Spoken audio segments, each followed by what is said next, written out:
Hello and welcome back to the SCP Education Podcast. I'm your host, Dr. Nick, and with me again is the very brilliant and talented Selva Blum. Today we have a special guest, Dr. Gordon Curphy. Gordon is a leading authority on leadership and teams and spends most of his time helping C-suite and business unit leaders develop and execute business strategies, drive organizational alignment, manage talent, and build high-performing teams. Dr. Curphy has spent the last 35 years providing consulting advice on leadership and has written more than 20 and sold more than 100,000 books on leadership and teams. As a consultant, he has conducted more than 1,500 executive assessments, consulted with thousands of teams, and designed and delivered hundreds of executive coaching and leadership development programs to global clients. I am very pleased to introduce Dr. Gordon Curphy to the SCP podcast. With that, Selva, I turn it over to you. Thank you so much, Nick, and welcome, Gordy. It's such a pleasure to have you here at SCP again this year. Thanks for having me. I'm really looking forward to this. Good. So I want to ask you some questions about the program so that our listeners and viewers can have an idea of the program and get all the insights from you. So as you know, SCP has a mix of members ranging from graduate students to seasoned professionals. Who is this course appropriate for? Yeah, we find the workshop appeals to a very broad group of constituents. We've got some folks in the workshop that are doing more clinical and counseling work that are just bridging over into doing more consulting, and they want to have a toolkit and a methodology to provide team consulting services. So we certainly fit that niche. We've got everything from soup to nuts to be able to start up a team consulting business. We also have people who are very skilled team facilitators. The workshop I'm running right now, we've got people who've been in the team consulting world for 20 years and do a lot of very, very good work. And they wanted a methodology to better measure the impact they were having. And they just wanted more tools to their toolkit to provide to their clients. So we really do handle external folks with very little experience, but also we do a number of these workshops for internal folks. You know, when we help businesses scale effective teamwork, we may be training 20, 30, 100 HR business partners on how to build high-performing teams. So I think we do appeal to a very, very wide audience. And just because you've never done team building before doesn't mean you wouldn't benefit from this class. And if you've done it for a while, doesn't mean you couldn't get some value add from it. That sounds fantastic. And Gordy, with so many options for team building and team coaching training, how do you believe this course differentiates itself for somebody that is looking for this type of training? Yeah, I think there's a couple of ways. So one is our materials are very much research based. We've got lots of meta-analyses that underlie our proprietary model for building high-performing teams. I am really I tell folks, I'm sort of a recovering academic. You know, I certainly believe in research when it comes to leadership and teams. But on the other hand, if you look at most journal articles, they're not written for the practitioner audience. And so really when we got this whole journey started around teams was looking at the team research and finding out that one, it didn't cohere very well. It was hard to figure out what you're supposed to do with this. And really coming up with a model that practitioners could use and that more importantly, teams could use to help them improve their effectiveness and efficiency. So I think what's very different about this is that we've got the research chops behind all of this, but on the other hand, it's really practical and very implementable. The other piece I would say about it, it works in a wide variety of teams. So the model and our framework and our tools work with when you launch new teams, when you're combining teams, when you're working with C-suite teams, when I'm working with groups versus teams. We've done a lot of work internationally with this model. We've done work with public sector teams, private sector teams, philanthropic teams. So we've got lots and lots of repetitions under our belt in a wide variety of situations. And those are the sort of stories we bring to the table and the learning we share with folks in terms of how to do this right. Yeah, you've got great research behind this, and I know you continue to do research, right, and improve. And you've written your book, which I see you have there in the background. So, and you also offered this course back in 2019, right? It was a very successful course that we offered here at SCP. Is there anything new or different this year? Yeah, a few things. So, I think anybody who does leadership development work or coaching work or teamwork, you're always tinkering. There's always new things you're picking up. You're seeing research being done in other places, or approaches being done in other places, and you're thinking, oh man, that would work really well with us. I got to try that out. So we're constantly doing a bunch of tinkering here or adding. For example, we've got an article coming out this month in Talent Quarterly on boosting, how do you effectively boost psychological safety and team performance. We know that's a big buzzword right now. So as you said, we're constantly upgrading our talent or upgrading our research to get the word out. But in terms of changes that have happened, a few major things have happened. One is with our team assessment survey, we've now got normative data on 19 different team types. So if you want to compare yourself to other C-suite teams, if you want to compare yourself to other business unit or functional teams, or if you want to compare yourself to other teams in the beverages industry or teams in China, we've got these proprietary norms where you can do benchmarking and see how your team stacks up to these teams in these different norm groups. That's different. We've also got a number of new case studies that we're using. So in the workshop itself, we've got 6 different case studies. Some are from Europe, some are from Asia, some are from Latin America, some are from the United States. They're from a variety of different industries and sectors, and people get a practice doing interpretations and analysis and how to figure out, put those things together. And we're consistently upgrading all of our materials. So the materials we're doing now in 2022, some of it's the same, but a lot of it's been upgraded. And all those materials are available to folks for free, or not for free, but they have to pay the registration fee. But all of those materials are available to people to use with their clients. Right, right. Well, that's great news. That's great news. And then also, Gordy, you've been in this team coaching and team building space for many years, right? What has this journey been like for you? And what was the most fulfilling part of the journey for you? Well, let's see here. So yeah, I got started well over 20 years ago. And at that time, I was doing a ton of leadership assessments, where we're using personality tests, mental abilities, 360s, business simulations, structured interviews and such to really figure out what makes an executive tick. I was doing a lot of writing about leaders at the time and still do, and doing a lot of training because I've trained probably 20,000 leaders over the years in terms of the leadership development programs I've designed and delivered. And what I noted across all of that is that there was nothing in any of it about teams. Leadership competency models didn't mention anything about teams. Our standard assessment practices really didn't get at whether people can build teams. Our talent management systems didn't really get at whether or not somebody can build teams. And leadership is a team sport. If you don't have a team, it doesn't matter what kind of bright side personality traits or what kind of leadership skills you have. The way in which leaders get things done is through teams. So teams to me are a huge, either a force multiplier or a diminisher for a leader. Because a leader can, somebody may not have all the right skills as a leader, but if they've got a really good team around him or her and he can get them working effectively together, it can overcome or make up for some of those deficits a leader may have. And vice versa.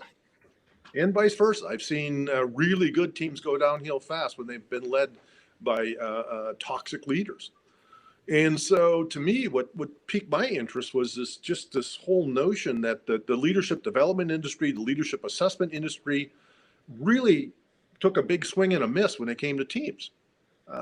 And really weren't talking about teams at all. So what we tried to do is try to bring teams into the conversation. So when we start thinking about leadership, we also got to think about teams. When we start thinking about leadership assessments, we got to start thinking about teams. Same thing with leadership development. Hey, we train leaders how to coach. We train leaders how to set goals. We train leaders how to provide feedback. But all of those skills are focused on one-on-one interactions between a leader and a direct report. We do very little to train leaders about, okay, you got 12 people working for you. How do you get those 12 people working effectively together to get things done? And so our journey over the last 20, 25 years has been around how do you build the intellectual property around helping organizations effectively scale teamwork. So if I'm going to help a company, if teamwork is important to organizations, and just about every organization will say, yes, teamwork is very important to us. Okay, then how do we help you as an organization scale effective teamwork? And, Selva, you can't do it working with one team at a time. If you take an organization of 5,000 people, they probably have well over 1,000 teams. And so an individual consultant like you, me, or Nick, we can't do it because there's just too many teams in the organization. And so what we've gone down a journey of is how do we help organizations, and HR business partners and external consultants, give them the tools necessary to help organizations scale teamwork. In some cases, it's working with a team one at a time, but in other cases, it's helping organizations tweak their talent management systems to do a better job enabling teams to happen. In some cases, it's around building leadership development programs to train leaders how to build teams, creating high potential programs that allow people to learn how to build teams. So we try to do all these different types of interventions to help organizations scale teamwork. And to me, that's what's really exciting. We've worked with companies Johnson & Johnson and Red Bull and really helping those organizations scale teamwork and to see it come alive across all the different parts of the organization. And when you go to an organization like I'm down at Red Bull, working with Red Bull down in Australia, and we're going to talk about teams, they go, oh, you're the teams guy. They know the model. They know me. Yeah. It's not so much about me, but they know the model. And so when you start working in organizations and you see your model being used by everybody, and it just becomes part of the lexicon, that to me is really powerful, and that's what keeps me going at night. Yeah, we can see your passion, and definitely for people to get all those tools and intellectual property that you've developed to be able to scale teams is an amazing opportunity in this program. So what do you hope participants will gain as a result of taking this course? Well, I think they get a lot of stuff. So one is they're going to learn a very well researched and robust and practical model for building high performing teams. We call it the rocket model. And the nice thing about the rocket model, it's easy to understand, it's research based, and what it does is it creates a common language for building teams. Because otherwise, if I had 20 leaders in a room and I asked them how to build a team, I'm going to get 20 different answers. And what the rocket model does is say, okay, look, here's what the research tells us. This is what you got to pay attention to. This is what you got to do. So the rocket model creates a common language for building teams. Then we have an instrument called the Team Assessment Survey, which is built around the rocket model. And this is the instrument that provides benchmarking data about how is this team doing compared to other teams in its normative group. This is where the 19 norms come into play. Short survey takes about 15 minutes to complete. It's in multiple languages. We've got the different norm groups, and it provides really good information about what's working and not working on a team. And really what the rocket model is designed, or what the team assessment survey is designed to do, is provide diagnostic feedback to help people figure out what we need to do to improve as a team.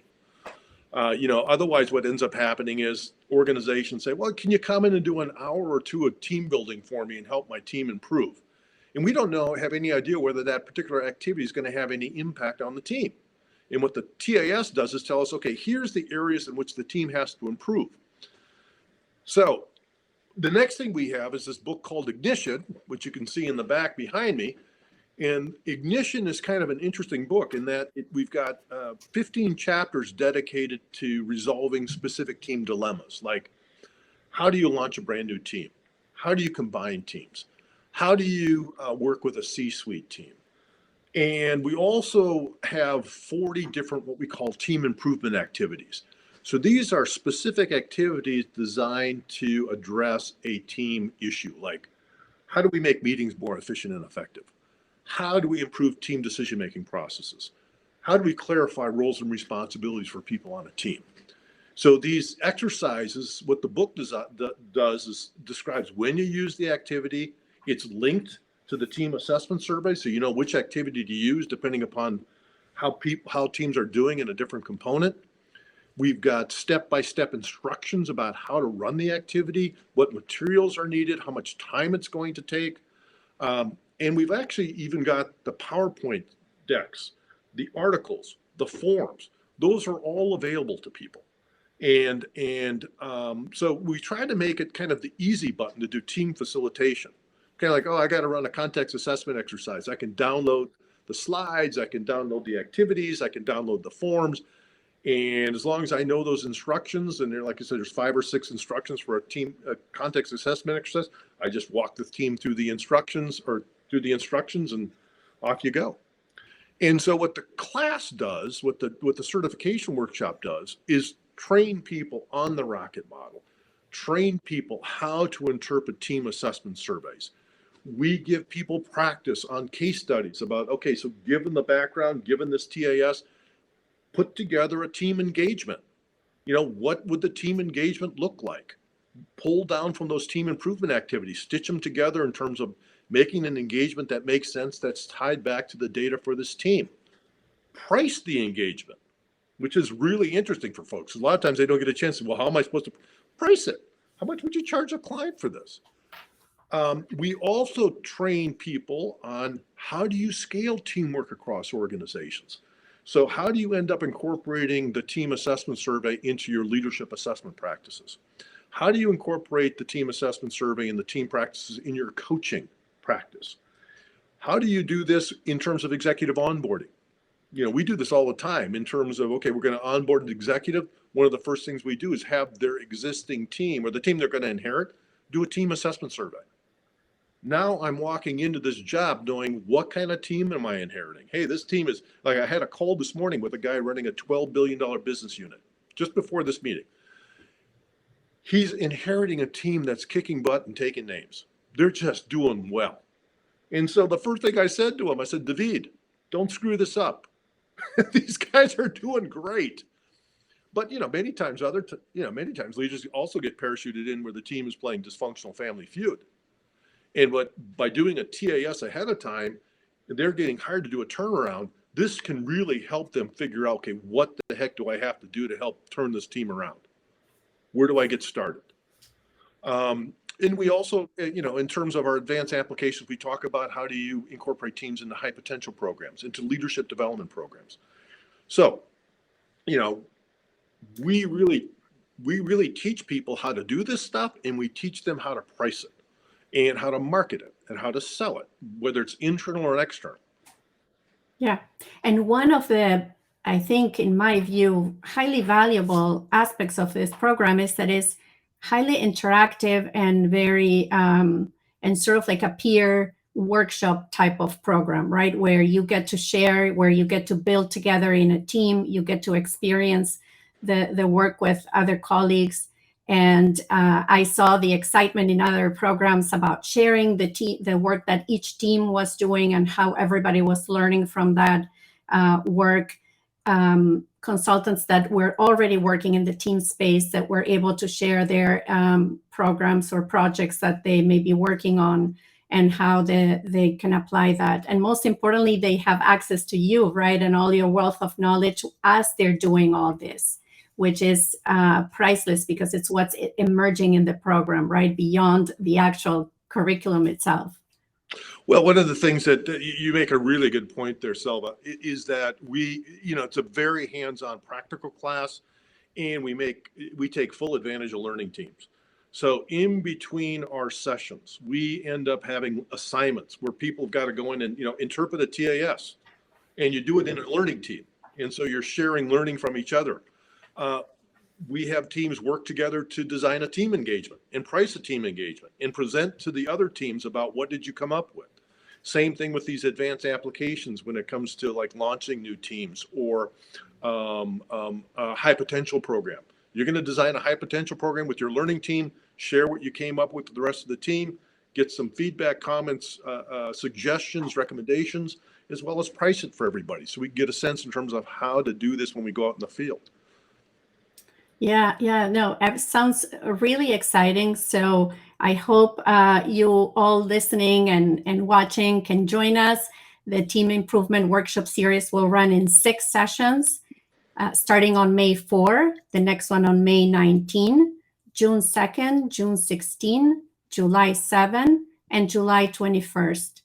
And for sure, people that participate in the program will be able to boost their team consulting capabilities, learn how to launch new teams, equip themselves with the skills they need to design and deliver powerful interventions to help organizations and struggling teams get back on track. And they will also have the opportunity to practice team building activities and share best practices. So I hope that you all can join us. This course offers C credit units. And thank you so much, Gordy, for giving us this overview of the program and your team improvement, the rocket model approach to team building and team consulting. Thank you so much. Thanks for having me, Selva, Nick. Really appreciate it. Once again, the name of the program is the Rocket Model Team Improvement Workshop Series. All links will be found down below this video. I want to thank our special guest, Dr. Curphy and Selva, for co-hosting this. Until next time, this is the SCP Podcast.